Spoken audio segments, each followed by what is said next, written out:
খেটে খাওয়া মানুষের আসলে সমস্যা বেশি হচ্ছে। যারা রাস্তায় রিক্সা ভ্যান চালাচ্ছে তাদেরকে দেখতে পাচ্ছেন যে তারা কিন্তু ১২টা ১টার পরে কিন্তু রাস্তায় বের হওয়ার মতো অবস্থা নাই, রাস্তার পিচ পর্যন্ত কিন্তু গলে যাচ্ছে। তারা যে শ্রমজীবী মানুষ আয় করে যে মানে নিজের সংসার চালাবে এরকম পরিস্থিতিও বর্তমানে নাই খুলনা শহরে, এতটা গরম বৃদ্ধি পাইছে। আসলে খেটে দেওয়া মানুষের গরমে মানে এই গরমে মানুষের বের হওয়া বাসাতে এক প্রকার দুঃসাধ্য হয়ে পড়ছে। এবং যারা স্বল্প আয়ের মানুষ এদেরকে আসলে মানে ৪৫ ডিগ্রি ৪৪ ডিগ্রি তাপমাত্রা খুলনায় এরকম অস্বাভাবিক একটা অবস্থা বিরাজ করছে খুলনায়। এরকম অবস্থা আমার মানে কোনো দিন আমি এরকম দেখিনি। আসলে মানে এত গরম, মানে অত্যাধিক গরম খুলনায়।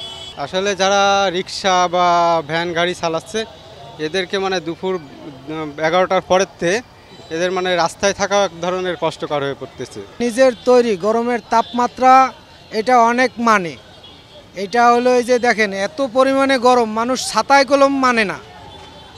এখন আমার এটা নিজের বুদ্ধি দিয়ে আমি এটা বানাইছি যাতে মাথাটা ঠান্ডা থাকলে আমার শরীরটা ভালো থাকবে।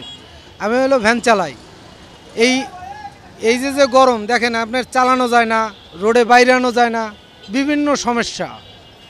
কী করেছি বুঝছেন, অনেক তাপ অনেক তাপ। হ্যাঁ, অনেকটা তাপ কমে। এটা নিয়ে আমি ভ্যান চালাইতে পারি, এটা আমার মাথাটা ঠান্ডা থাকে এবং আমি ভালো থাকি।